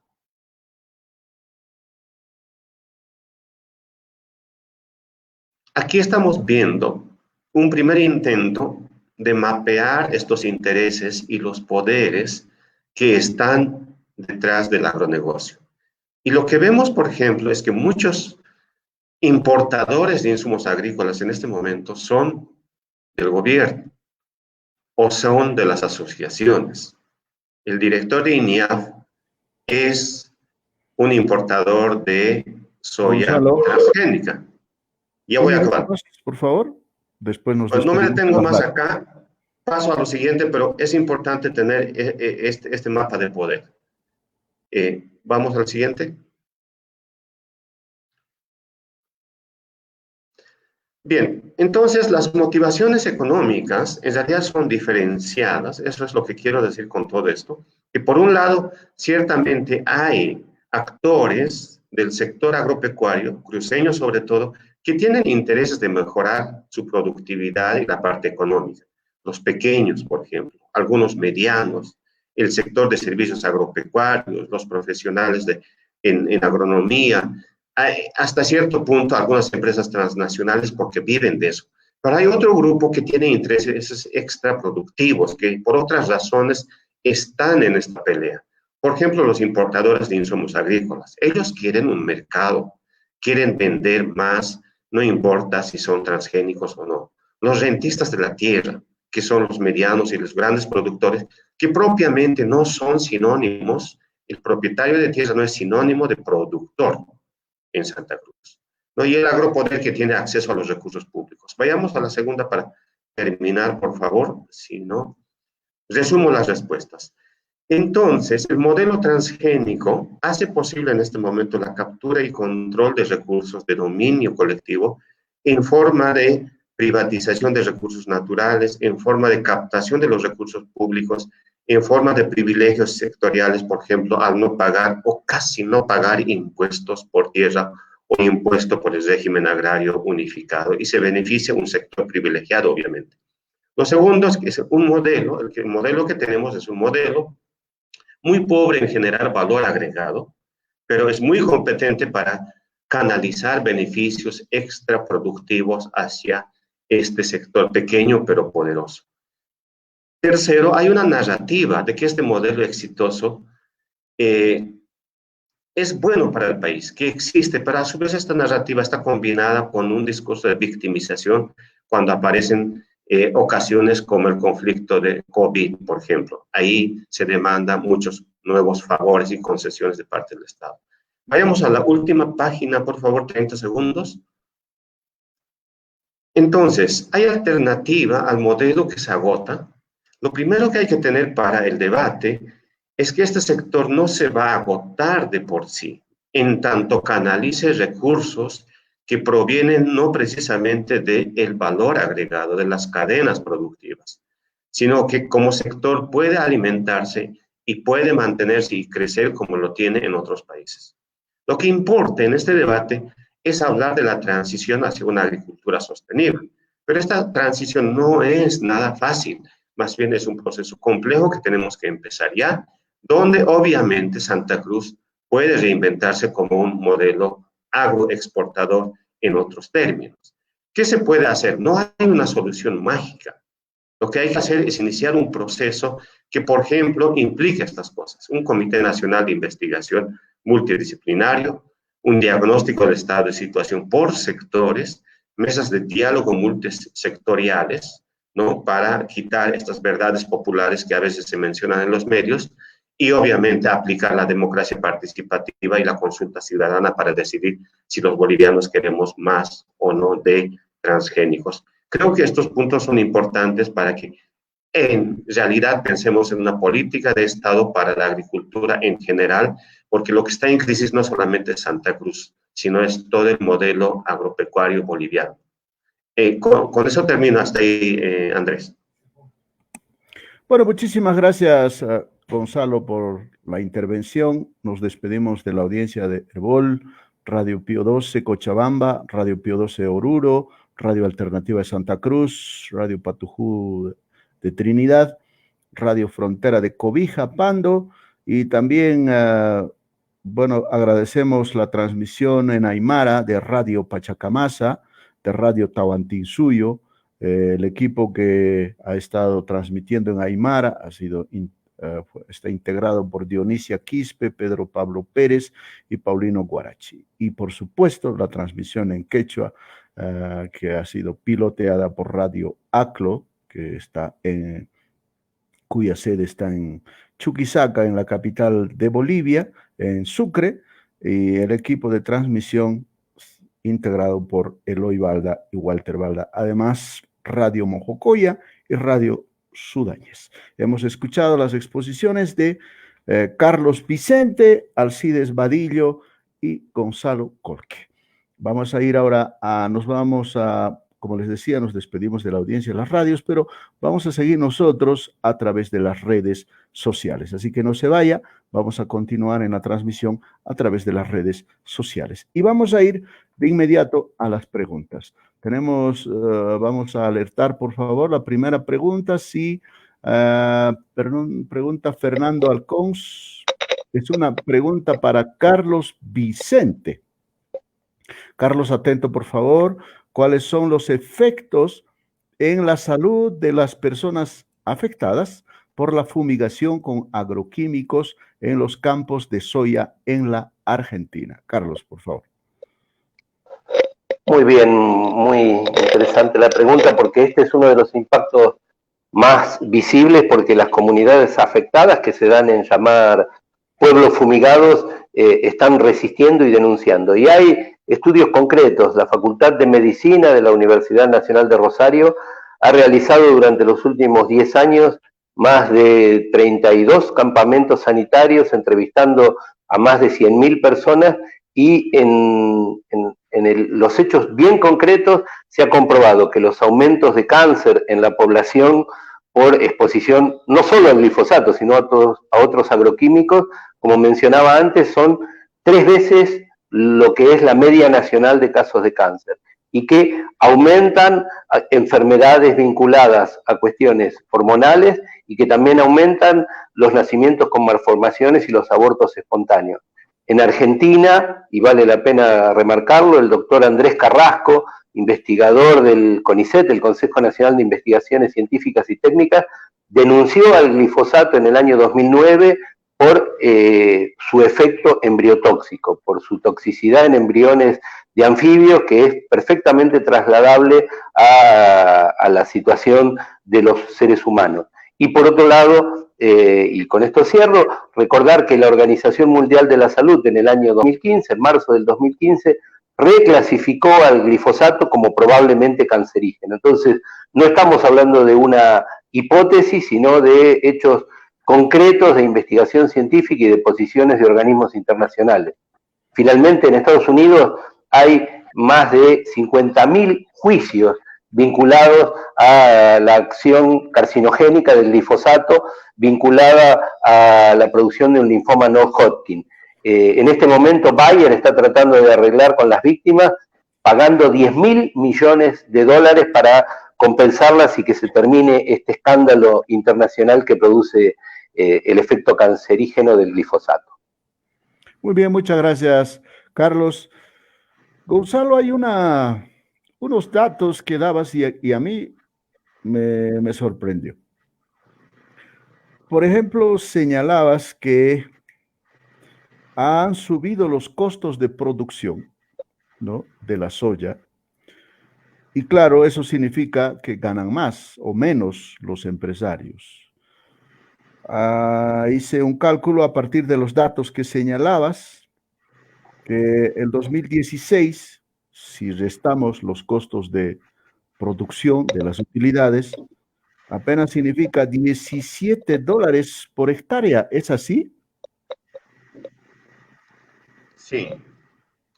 Incluso los pequeños o donde no hay la producción promedio pierden. Es una actividad de muchísimo riesgo y creo que podría testificar cualquier productor soyero pequeño de que viven atrapados en un círculo de deuda y dependencia. Y no son deudas con el sistema financiero formal. Por lo tanto, no hay la regulación y la protección. Las mismas casas importadoras de semillas, los acopiadores, ¿no? Los intermediarios son los que fungen de prestamistas, les adelantan semillas, ¿no? Les pagan parte de los costos de producción a condición de que les vendan a ellos los granos. Cuando el precio de la soya tiende a estar por debajo de $300, el margen de utilidad es poquísimo. Y ellos no pueden competir en las mismas condiciones que los granos. Por ejemplo, una queja permanente que tienen es que cuando llevan a los silos de acopio los granos, los silos les sacan unos informes técnicos señalando que no tiene el grado de humedad indicada, algún problema técnico, y les reducen la cantidad por la que se le va a pagar. El productor grande o el mediano no tiene la capacidad de negociar precios preferenciales para su soya, y tampoco el pequeño tiene las mismas facilidades que un grande puede tener para comprar, por ejemplo, insumos agrícolas al por mayor. Para no extenderme, el otro problema de los pequeños es que muchísimos, la mayor parte de ellos, no tienen maquinaria agrícola de propiedad, ya sea comunitaria, colectiva o propia. Por lo tanto, dependen de maquinaria y de servicios agrícolas externos. Entonces, ellos puede que tengan un margen de ganancia, y lo tienen, pero para que los ciclos agrícolas se repitan una y otra vez, viven en un círculo de deuda y dependencia que, en otros términos, es una manera de externalizar los costos hacia los pequeños, pero sin matarlos de forma definitiva. ¿no? Porque finalmente son útiles para el sistema. Muy bien, vamos a volver con Gonzalo en un rato más, por favor. Alcides, hay algo que me sorprendió del decreto en cuestión que hemos estado del 4232, sí, creo que es ese número, el decreto 4232, que se sustenta en la Constitución Política del Estado, al menos en la parte de fundamentos, en el artículo 406, y el artículo 406 obliga al Estado a promover y a fortalecer las organizaciones económicas, productivas, rurales, entre ellas a los artesanos, las cooperativas, las asociaciones de productores agropecuarios y manufactureros y las micro, pequeñas y medianas empresas comunitarias agropecuarias que contribuyen al desarrollo económico social del país de acuerdo a la identidad cultural y productiva. Cuando yo leí este artículo en el decreto supremo, ¿no? Pues cualquiera puede deducir que este decreto supremo en realidad beneficia a estos sectores, pero Alcides, usted en su exposición mostraba todo lo contrario. Varias cosas que son importantes aclarar. Me parece, lo primero es que, como tú señalaste ya antes, el 406 establece la facultades e incluso obligación que tiene el Estado de promover actividades económicas, ¿no? Productivas, la producción, la economía. Pero el 409, si no me equivoco, también es el que señala de forma expresa que en el tema transgénico no los prohíbe, pero dice que debe ser expresamente autorizado por ley. O sea, Exacto. aquí no hay margen de interpretación, está clara la Constitución. Pero hay un segundo elemento que a mí me parece importante resaltar, en el sentido de que estamos hablando de un gobierno transitorio. Establecer una viabilidad a los transgénicos es un paso irreversible. Por lo que hemos venido diciendo en todo este panel, una vez que se siembra semilla transgénica, después no se puede erradicar, no se puede quitar, porque se genera hasta una polinización con otras variedades, se generan resistencias, malezas que ya no se puede volver atrás, se hace prácticamente imposible. Entonces, este es un tema que no se puede resolver primero por decreto, segundo, no lo puede hacer un gobierno transitorio cuando lo que va a decidir nos va a afectar a todos los bolivianos y para el resto del camino, ¿no? O sea, es irresponsable tomar esta medida, una medida de esta naturaleza que nos afecta a todos, a unos porque producen y a otros porque consumimos, en la forma en que se lo está aprobando. Además, con esa irresponsabilidad con la que se lo está haciendo. Ya señalaba también Gonzalo Col que en algún evento anterior, en ninguna parte del mundo se ha aprobado todavía un trigo transgénico, y aquí parece o somos los más inteligentes y avanzados en los estudios o somos los más irresponsables, ¿verdad? O sea, por decreto se pretende hacer esto. Entonces, hay muchos elementos aquí que entran en juego y nos hace ver que lo que tenemos es un grupo de poder que cree que este es el momento en que tiene que hacer un nuevo marco legal, y eso nos demuestra también este modelo. Se crean marcos legales, así como se crean estudios para apoyar algo, se crean leyes, se crean decretos, y se está creando una nueva relación de poder, y a esto es a lo que hoy tenemos que denunciar para que todos los bolivianos sepamos qué es lo que se está moviendo detrás de este decreto de transgénicos. Muchas gracias, Alcides. Carlos, he estado viendo últimamente unos datos a nivel mundial y claro, hasta el siglo pasado, a principios del siglo pasado, el 80% se ocupaba de la tierra.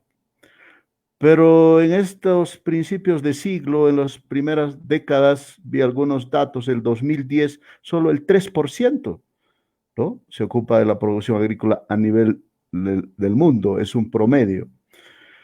Claro, y ahí aparecen esos grupos de poder que señala Alcides y que también usted señaló, Carlos.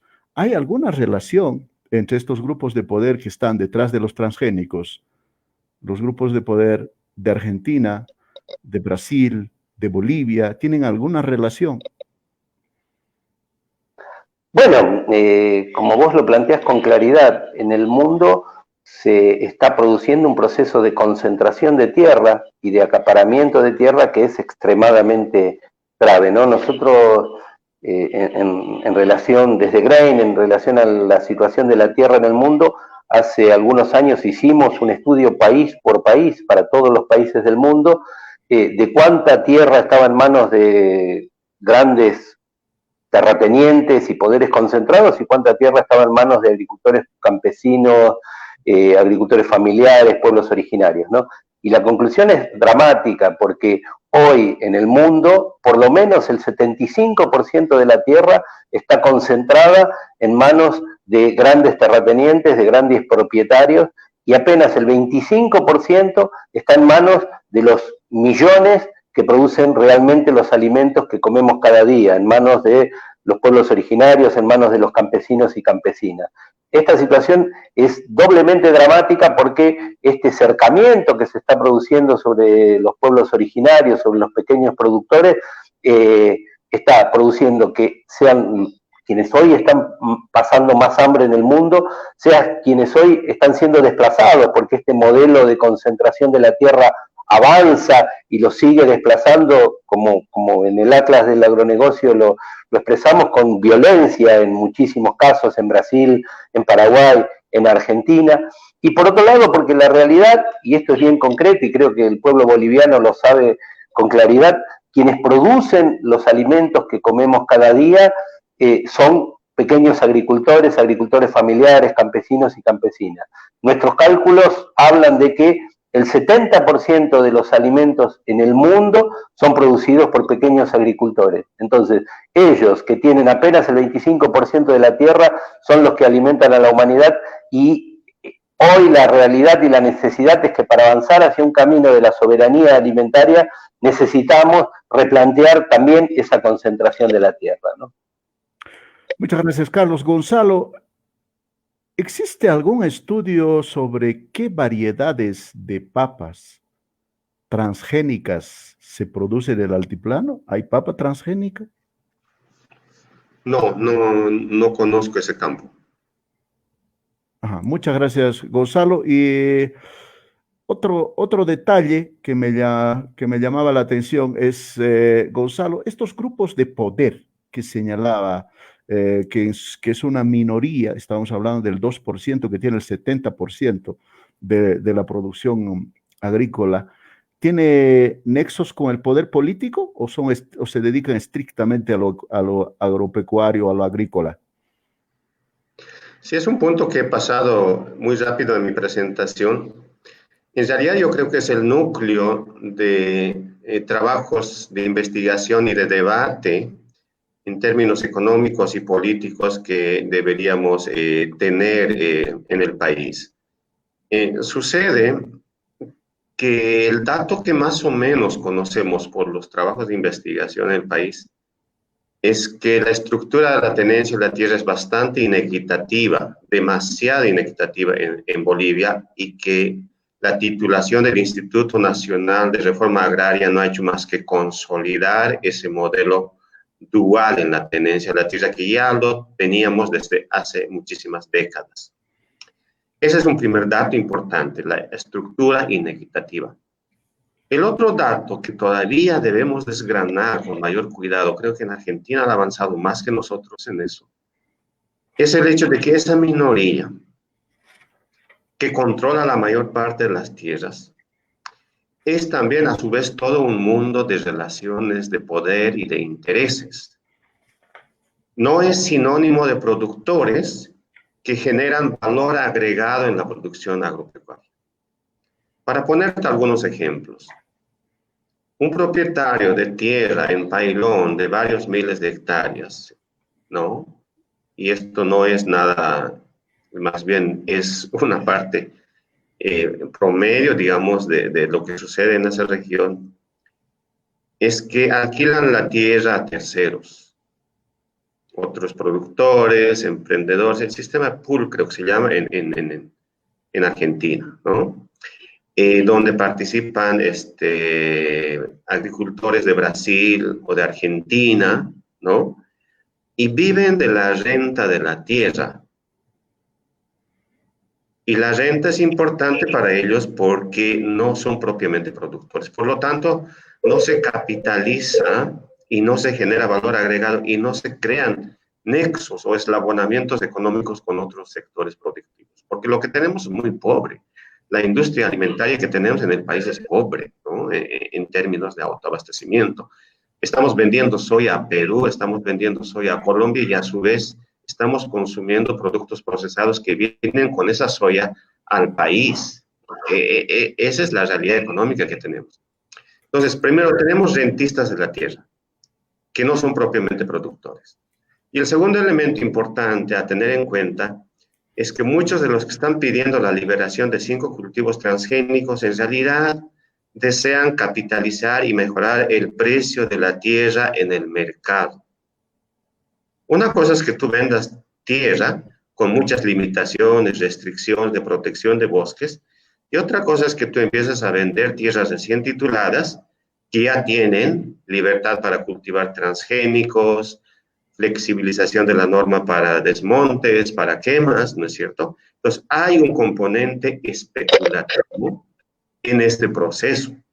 Lo mismo pasa con el plan de uso de suelo del departamento de Beni, no todo es con el interés propiamente de poner en producción, sino de especular y mejorar el precio de la tierra, porque es un momento en que se está transando y todavía el precio de la tierra tiende a subir. Muchos brasileños invierten todavía, a pesar de muchas cosas negativas en Santa Cruz, porque el precio de la tierra es mucho más bajo que en el país vecino. Bueno, gracias, Gonzalo. Alcides, por favor, hay una pregunta que nos llega para usted a través de las redes sociales. Dice, ¿cree usted que con el auge de los transgénicos en Bolivia, es decir, la sobresaturación de los transgénicos, causará un efecto contrario, vale decir, de rechazo a través de los medios de comunicación y que haya una corriente de opinión pública que diga no a los transgénicos? Esa es la pregunta. Y quiero agregar una, Alcides, por favor, bueno, si estos empresarios producen soya, más que todo, ¿quién produce los tomates, las zanahorias, las verduras, las frutas? ¿Quiénes producen que están cotidianamente en nuestras mesas? Y la soya, pues nosotros quizá una leche de soya, aunque he escuchado a un empresario que decía que la soya alimenta a los pollos y a los chanchos y que finalmente es lo que come la gente. Ya. Mira, yo mostraba algunos datos porque se considera algo más de 3 millones de hectáreas lo que es producción agropecuaria en Bolivia, y de ello 1.3 millones, o sea, 1.300.000 hectáreas son soya, y más o menos 700.000 hectáreas es maíz, caña, arroz y trigo. Estos que son los cultivos, por lo menos los 5 principales cultivos de gran escala de la agroindustria, ¿no? De los agronegocios también.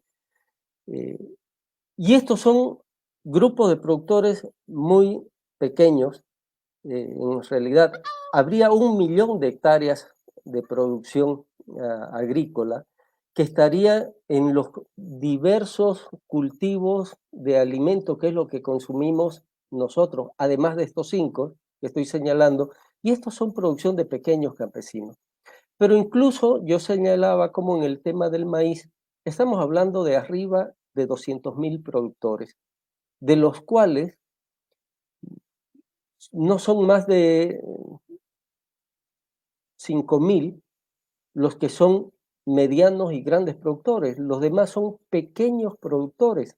Entonces, hay un discurso aquí desde estos sectores agroindustriales, por ejemplo, que cuando ellos dicen generamos 1 millón de empleo, están incorporando no solo a estos sectores de la agroindustria, sino también a esta gran población campesina que vive de su trabajo del campo, pero que no están ligados al mercado ni a una producción agroindustrial como esto.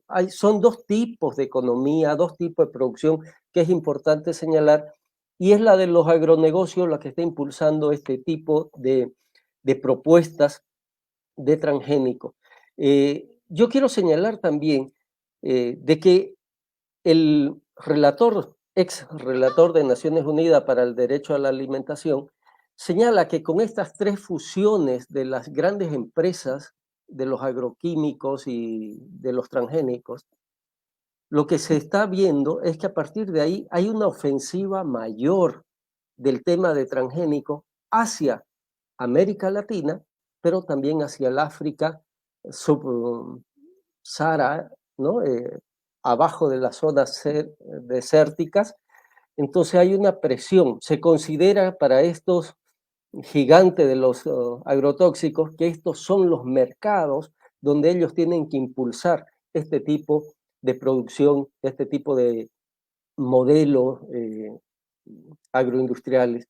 Entonces esto nos hace ver no solo que estamos frente a intereses locales, de grupo de poder local, sino que estos grupos de poder local también están entrelazados con grandes transnacionales que hacen negocio con el tema de los alimentos y con el tema de las semillas y los agrotóxicos. Muchas gracias, Alcides. Hay una pregunta para Carlos. Carlos, atento por favor. Dice, esta pregunta llega a través de las redes sociales. Dice, Carlos, ¿nos pudiera comentar algo acerca de las posiciones de la sociedad civil argentina con relación a los transgénicos? ¿Hay un movimiento fuerte en contra de la sociedad civil argentina? ¿Cuáles pudieran ser las estrategias eficaces para un mayor impacto en políticas públicas? Carlos, por favor. Muy bien, gracias. Muy oportuna la pregunta. Realmente, históricamente en Argentina llevamos décadas cuestionando este modelo agrotóxico transgénico y este movimiento ha ido creciendo, como mencionaba antes, desde los pueblos fumigados, pero también ha ido creciendo muy fuertemente desde las organizaciones campesinas e indígenas que empezaron ya a principios de este siglo a cuestionar este modelo, ¿no? Creo que la instancia más importante fue la realización el año pasado, para mayo justamente del 2019, de un foro agrario nacional y popular en el cual convergimos cientos de organizaciones y más de 3.500 personas en una reunión que se hizo el 7 y 8 de mayo, en la cual trabajamos en 23 talleres definiendo justamente un plan para salir de este modelo agrotóxico de agroexportación, de concentración de la tierra, y estos se formularon a partir de allí 21 puntos que este año fueron presentados a las autoridades nacionales en un encuentro que se realizó en la Facultad de Medicina y que hoy día tiene a muchos de los integrantes de este foro agrario, de las organizaciones, participando en distintos espacios de la política nacional.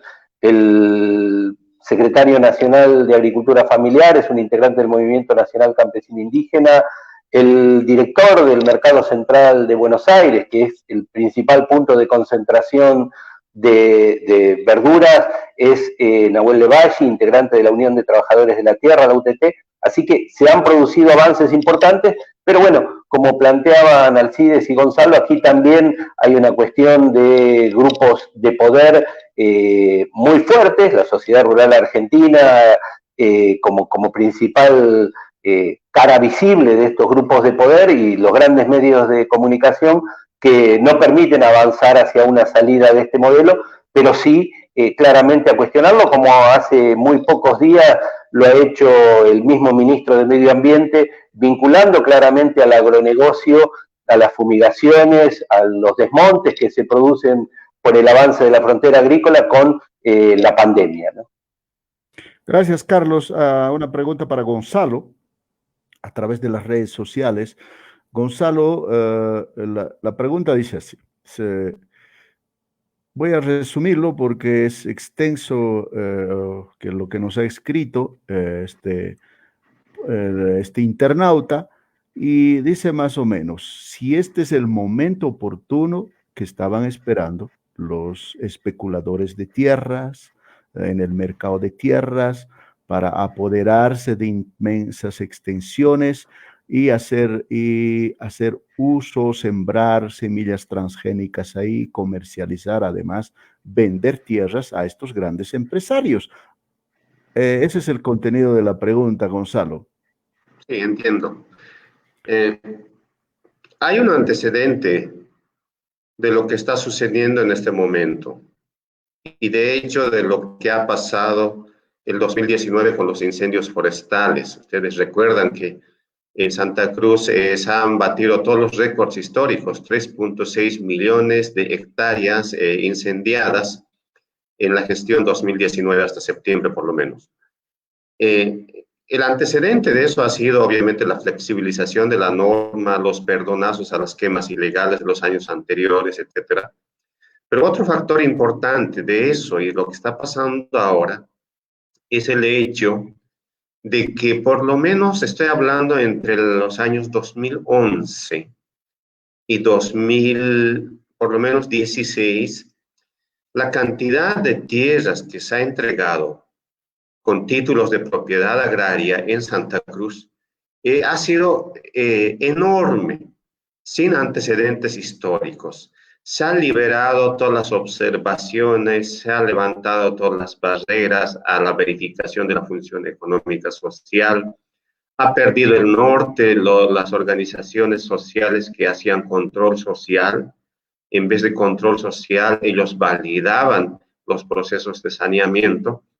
Entonces, se ha llegado en algunos de estos años incluso a titular 1 millón de hectáreas por año, algo que no tiene antecedentes. Entonces, muchos, medianos y grandes especialmente, han logrado títulos agrarios por tierras que por años querían consolidar como su propiedad privada. Y eso es algo que no se ha podido en la época cuando empezó la ley INRA en 1996, ni en los años 2000. No sé, en la gestión de Alcides, cuántas hectáreas de tierras de medianos y grandes habrá titulado. Deben ser insignificantes con lo que ha pasado entre el año 2011 y 2016. Pues, por lo tanto, estamos hablando de nuevos propietarios con títulos agrarios consolidados, en muchos casos con propiedades cuya extensión supera las 5.000 hectáreas que limita la Constitución Política del Estado. La Fundación Tierra ha publicado un trabajo donde muestra al menos 200 propiedades con estas características tituladas. Se llama Segunda Reforma Agraria, el libro de la Fundación Tierra, que pueden ustedes encontrar y descargar, ¿no? Y ahí van a encontrar estos datos. Entonces, este es el antecedente inmediato de la idea de ahora dinamizar el mercado de tierras con estas nuevas facilidades. Y eso no se ha dicho mucho, pero eso está por detrás de los transgénicos. Si no se hubiera dado ese hecho, en este momento no tendríamos este debate con un decreto para 5 cultivos transgénicos. Muchas gracias, Gonzalo. Una pregunta para Alcides, que llega a través de las redes. Alcides, ¿existe alguna norma en Bolivia que controle el alquiler de la tierra, principalmente en el oriente boliviano? Ya. Primero, antes de responder al tema, que en la anterior pregunta se me pasó con el tema de un poco aprobación o rechazo al tema transgénico, simplemente quiero hacer recuerdo de la encuesta que salió, que hizo Ipsos hace aproximadamente una semana, donde se señala que el 50% de los encuestados rechazan el tema de los transgénicos, 15% lo aprueba, y hay un 29% que dice que no sabe qué es eso, ¿verdad? Y este es un dato importante. No solo el rechazo, sino también el desconocimiento a este tema. Por eso quizás la pertinencia de este tipo de espacios para poder generar información, porque la gente tiene que aprobar, rechazar, tiene que definir, porque esto nos va a afectar a todos, nos consulten o no. El segundo, sobre el tema del alquiler de tierras, en la Constitución se prohíbe está prohibido el alquiler de tierra. No se considera parte de la función económica social, o sea, vivir de la renta de la tierra es algo que no está permitido constitucionalmente. Sin embargo, en la práctica nunca se ha generado ninguna acción contraria al alquiler de tierra y es una práctica muy común, y incluso en el censo agropecuario del 2013 las boletas censales recogen una cantidad enorme de tierra que se trabaja bajo sistemas de alquileres. Y una modalidad también de un alquiler disfrazado que hemos visto en los últimos años desde la Fundación Tierra son unas supuestas sociedades en las que uno pone en la tierra, el campesino o el indígena pone la tierra y el capital, ¿no?, viene de afuera, son empresas que ponen el capital y ellos deciden qué se produce, cómo se produce, para quién se produce. Entonces, son nuevos mecanismos también de desposesión de la tierra de parte de los indígenas y campesinos. No estamos hablando ya de esos métodos violentos o abusivos, sino con mecanismos que son más bien económicos. Entonces, el alquiler de la tierra es uno, y el otro mecanismo son estas supuestas sociedades que en criterio nuestro son una forma disfrazada del alquiler de tierra. Y no está prohibido en la Constitución, pero se lo ha seguido permitiendo y se lo hace hasta hoy día. Alcides, Carlos, los grupos de poder agropecuario o agrícolas de Argentina que están vinculados al agronegocio han tenido más poder en el gobierno de los Kirchner o en el gobierno de Macri. ¿Cuándo ha tenido más poder este sector? Bueno, para dar la respuesta breve, claramente durante el gobierno de Macri tuvieron muchísimo más poder. Uno de los temas que estuvo en debate allí fue la quita a las retenciones. O sea, en Argentina se cobra un impuesto del 35% sobre la soja que se exporta, y Macri se comprometió a reducirlo y lo redujo en parte, aunque al final de su gestión lo tuvo que volver a aumentar por la crisis económica que él mismo produjo. Pero tuvimos como ministro de Medio Ambiente a un presidente de la Sociedad Rural Argentina, con un ministro de Agroindustria, al presidente de la Sociedad Rural Argentina, así que claramente estuvo durante esos 4 años el agronegocio directamente en el poder. Ahora, la realidad desde el 96 hasta el presente, que es una realidad de Argentina, pero que es una realidad del mundo, es que las corporaciones del agronegocio, como otras corporaciones, las corporaciones del poder financiero también, están por encima del poder de los gobiernos, sea el gobierno del color que se trate, sea de gobiernos de derecha o gobiernos progresistas. El poder que ejercen de distintas maneras, desde la extorsión directa a los gobiernos hasta el poder sobre los medios de comunicación, hace que estemos viviendo en este momento una situación de como alguna vez lo planteó el teólogo Leonardo Boff, brasileño, viviendo una dictadura de las corporaciones a nivel global, y uno de los principales sectores de poder en este sentido es el agronegocio. Entonces, los matices son bien distintos cuando hay un gobierno claramente de derecha, como fue el de Mauricio Macri, a lo que fue el kirchnerismo o a lo que es ahora el gobierno de Alberto Fernández, que claramente ha dado mucho espacio para escuchar y generar políticas de apoyo a las organizaciones de la agricultura familiar y campesina. Gracias, Carlos. Pregunta para Gonzalo. La pregunta llega a través de las redes sociales. Gonzalo, ¿cuál es la situación en el pago de impuestos de la soya y otros productos para la exportación? ¿Cuál es la situación en el pago de impuestos de la soya y otros productos para la exportación? Gonzalo. Es una muy buena pregunta y agradezco a quien lo haya hecho, porque me permite ampliar cosas que no he dicho.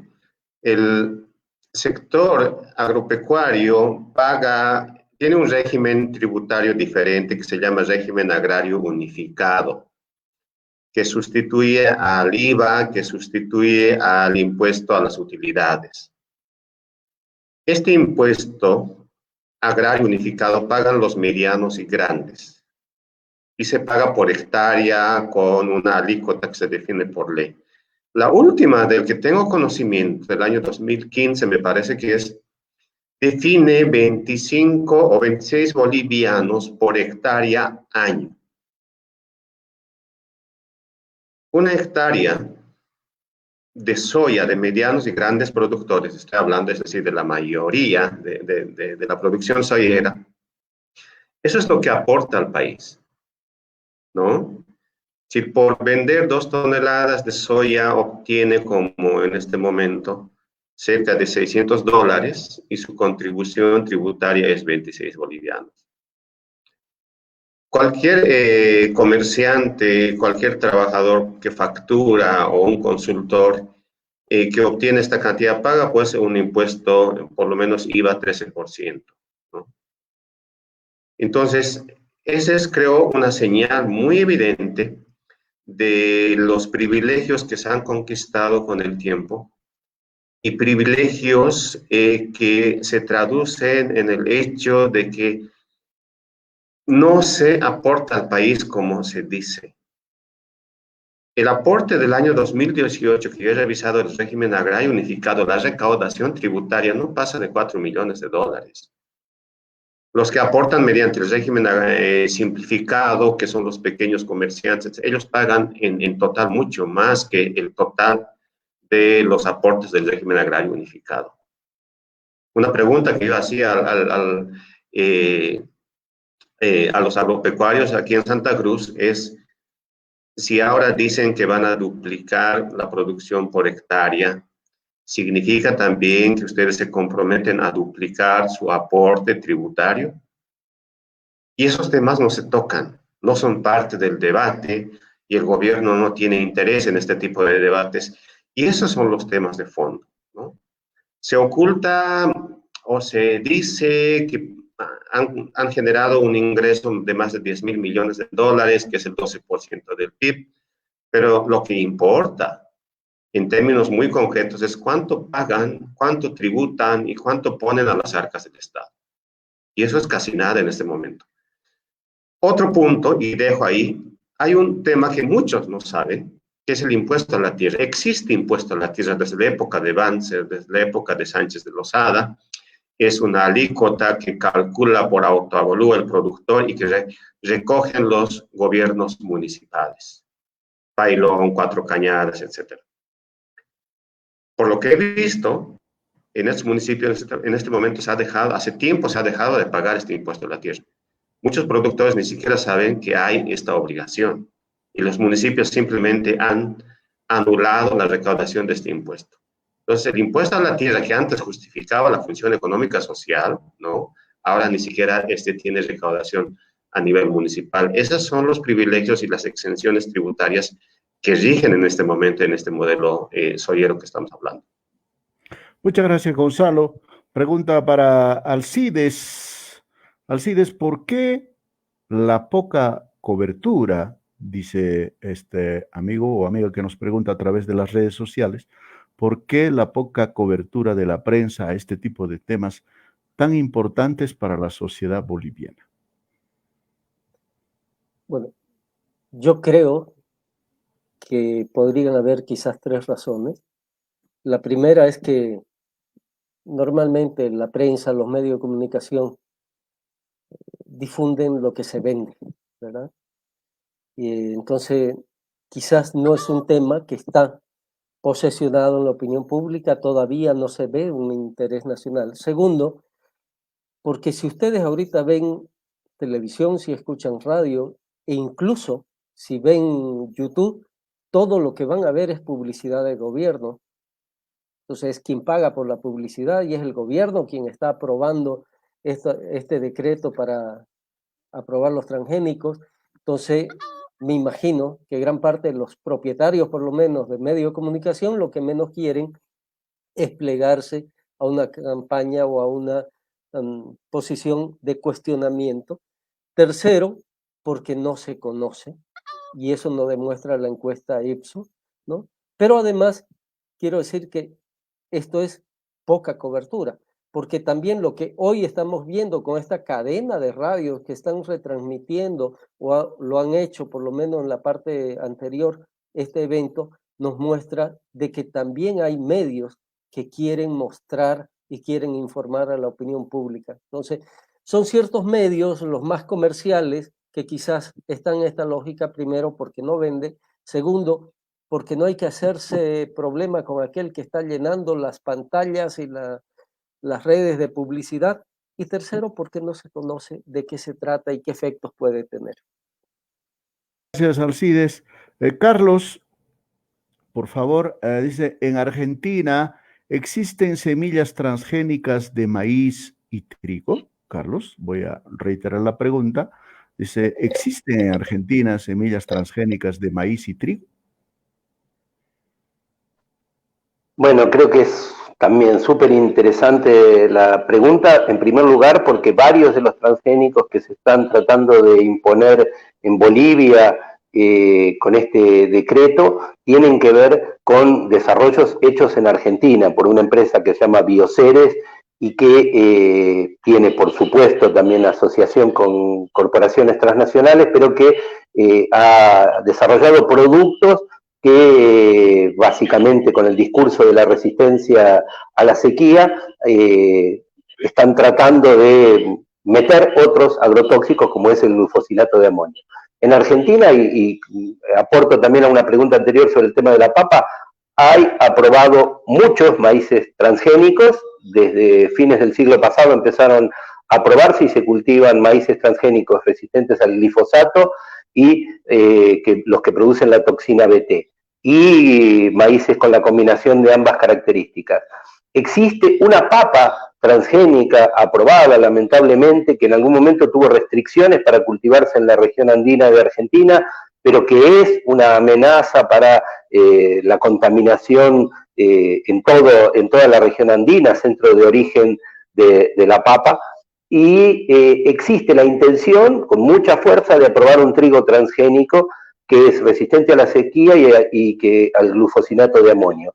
Nosotros venimos trabajando muchas organizaciones denunciando a este trigo transgénico porque, como bien lo mencionaron al principio los compañeros, no hay en el mundo aprobado todavía ningún trigo transgénico, y este trigo HB4 que quiere aprobarse en Argentina es el mismo que está tratando de aprobarse en Bolivia, y sería realmente dramático que, como hicimos en la campaña que empezamos en Argentina, es no se metan con nuestro pan, que a nuestro pan llegue trigo transgénico que, además de todas las implicancias que tiene por ser transgénico, contendría grandes cantidades de glufosinato de amonio, un herbicida sumamente peligroso. Así que ese es el panorama en relación a maíz, trigo y papa. Y sí, reiterar y fortalecer lo que decía el video que compartieron al principio, que si se introduce el maíz transgénico en Bolivia, los maíces nativos, los maíces domesticados, los maíces de los cuales Bolivia es un centro de diversidad,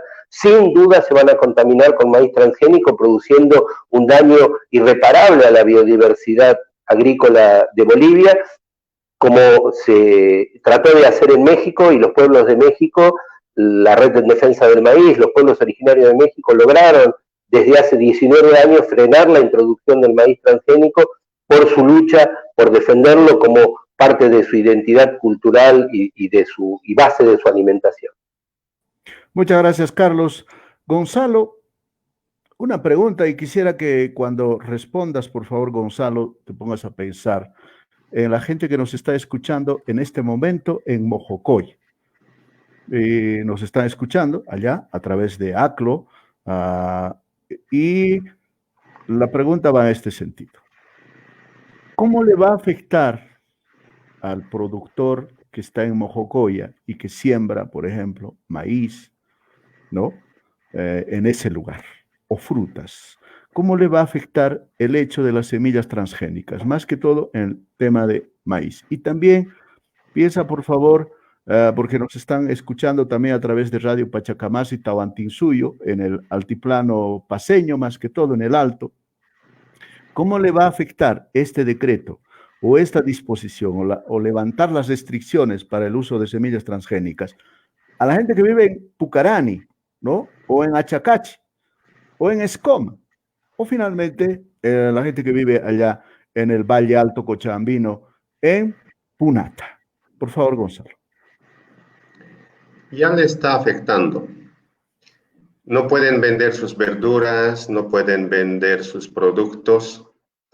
La agricultura campesina, todos sabemos que está en crisis, está estancado, no tiene mercado, no goza de los privilegios, de los apoyos de centros de germoplasma, no hay proyectos productivos, los municipios, los alcaldes invierten el 4% del recurso municipal en agricultura, en proyectos agropecuarios. Algunas veces el gobierno nacional ha entregado tractores que no se utilizan, ¿no? Básicamente es un sector que, para entender de qué se trata, quiero graficar con una experiencia que hemos tenido en el país a principios de este año. En Oruro, en La Paz, los productores de hortalizas han bloqueado caminos y han pedido que se detenga la importación y el contrabando desde Perú de frutas, de hortalizas, de verduras. El gobierno de Áñez, en un intento de congraciarse con este sector, ha anunciado que iban a detener y que ya no entrarían estos productos del lado peruano, del desaguadero, etc. Perú, ese mismo día, ha reaccionado de una manera simple pero concreta. Las autoridades del Perú han dicho, en respuesta, nosotros no les vamos a comprar su soya. Al día siguiente, el gobierno nacional se ha reunido con los empresarios de Santa Cruz y la medida se ha anulado en menos de 2 o 3 días. El viceministro del ramo ha salido en pantallas y se ha disculpado con el lado peruano y han dicho, no pasa nada, ustedes pueden seguir comercializando sus productos en el lado boliviano de manera ilegal o no, pero necesitamos que sigan comprando nuestra soya. Es un ejemplo muy concreto de cómo el poder de los grandes se impone y define las políticas agrícolas y las políticas agropecuarias en el país. Y bajo esas condiciones, el pequeño, por más que proteste, por más que mejore su producción de hortalizas, por más que tenga capacidad de mayor producción, no va a encontrar mercado, no va a encontrar una política estatal favorable, no va a tener un lugar como productor. Entonces, muchos que decían, esto está en Santa Cruz, esto no nos afecta, esto es otra realidad, ¿no? En general, lo que estamos hablando es que cuando uno es muy grande, un pez es muy grande y el otro es muy pequeño, ¿no? La realidad, la historia dice que el pequeño acaba siendo utilitario o acaba siendo comido por los grandes. Entonces, afecta directamente, porque es un sector marginalizado, es un sector que se empobrece y es un sector que todos sabemos que ya no vive de la agricultura. Esto que ha dicho Carlos a mí me sorprende y me llama muchísimo la atención de que todavía, y creo que es así, a nivel global, los pequeños aportan la mayor parte de los alimentos. Pero lamentablemente en nuestro país eso está en retroceso. Eso era hace 40 años. Ahora los pequeños incluso son consumidores de los productos industrializados. Harina, azúcar, ¿no? Pollo, soya, aceite. Ese es el sistema agroalimentario al que estamos llegando y ese es el sistema que por lo menos nos estamos preguntando si eso es lo que nos conviene y eso es lo que en definitiva queremos. Entonces, sea productor de trigo en Mojojoya o sea un productor de hortalizas en altiplano o un lechero, va a tener estas condiciones y similares al pequeño soyero. Algunos de ellos puede que sobrevivan y existan y tengan un margen de ganancia, pero van a seguir siendo frágiles y vulnerables porque son utilitarios a un sistema donde ellos no se benefician mayormente con el negocio. Muy bien, muchas gracias, Gonzalo. Tenemos 5 minutos y vamos a, por favor, en 5 minutos nos vamos a despedir, pero les voy a pedir a cada uno de ustedes, a Carlos Vicente, a Alcides, a Gonzalo, responder en 1 minuto. ¿Qué hay detrás de los transgénicos? ¿Qué hay detrás de los transgénicos? En 1 minuto. Alcides, por favor. Sí, lo primero, intereses de empresas transnacionales muy grandes que los impulsan. Segundo, intereses de un sector de la agroindustria nacional que concentra tierra, concentra poder y está en función de incrementar la cuota de ganancia, y no importa el costo en términos sociales ni en términos ambientales, importa cuánto puede incrementar su cuota de ganancia. Gracias, Alcides. Carlos, ¿qué hay detrás de los transgénicos? 1 minuto, por favor.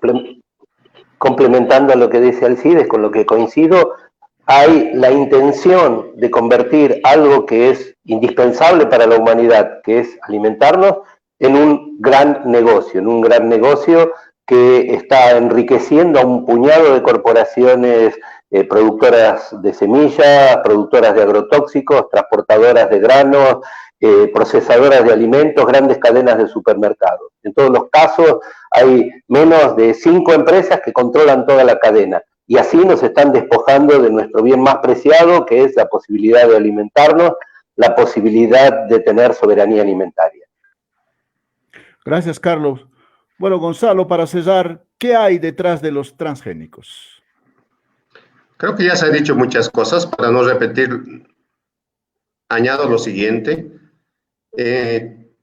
Lo que está ocultando estos intereses en el caso boliviano es que tenemos un modelo agropecuario en crisis. No solamente el sector soyero, que he mostrado con datos de rendimientos y productividad, sino es el sector agropecuario en general. Fijémonos en los indicadores básicos: productividad, rentabilidad, distribución de la tierra o acceso a la tierra. Fijémonos en datos básicos de cuánto se ha incrementado el uso de los agrotóxicos, ¿no? Que el 70% de las tierras agrícolas están en Santa Cruz, pero casi todo esto estamos utilizando para exportar soya que se comen los cerdos y los animales en China y en otros países. Entonces, algo no está bien. Lo que necesitamos es una política de Estado, hacer como una política de Estado de la problemática agroalimentaria en Bolivia. Ese creo que es el paso necesario que debemos dar.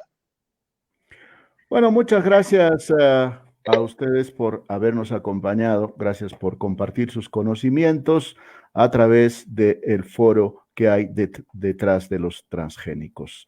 Muchas gracias, Alcides. Un gusto haber compartido contigo este espacio. Muchas gracias, Carlos. Gracias tú que has participado desde la Argentina. Y Gonzalo, muchísimas gracias por haber compartido información valiosa. Bueno, hasta otro momento nos despedimos de ustedes, amigos y amigas que nos han seguido a través de Radio Pachacamasa, Radio Mojocoya y también Radio Tahuantinsuyo, ACLO en Chuquisaca, que siguen la transmisión. Y por supuesto, en la primera hora nos han seguido a través de la red Herbol. Hemos llegado al final de este evento. ¿Qué hay de los transgénicos? Ustedes van a poder tener mayor información a través de nuestras redes. Pueden, si no han podido ver todo el programa, no han podido seguir todo el foro, pues nos pueden ubicar a través de Facebook, la Fundación Tierra, @Fundación Tierra, en Twitter y también en YouTube, Fundación Tierra. Usted va a tener ahí la información que se generó en este espacio. Muchísimas gracias. Buenas tardes.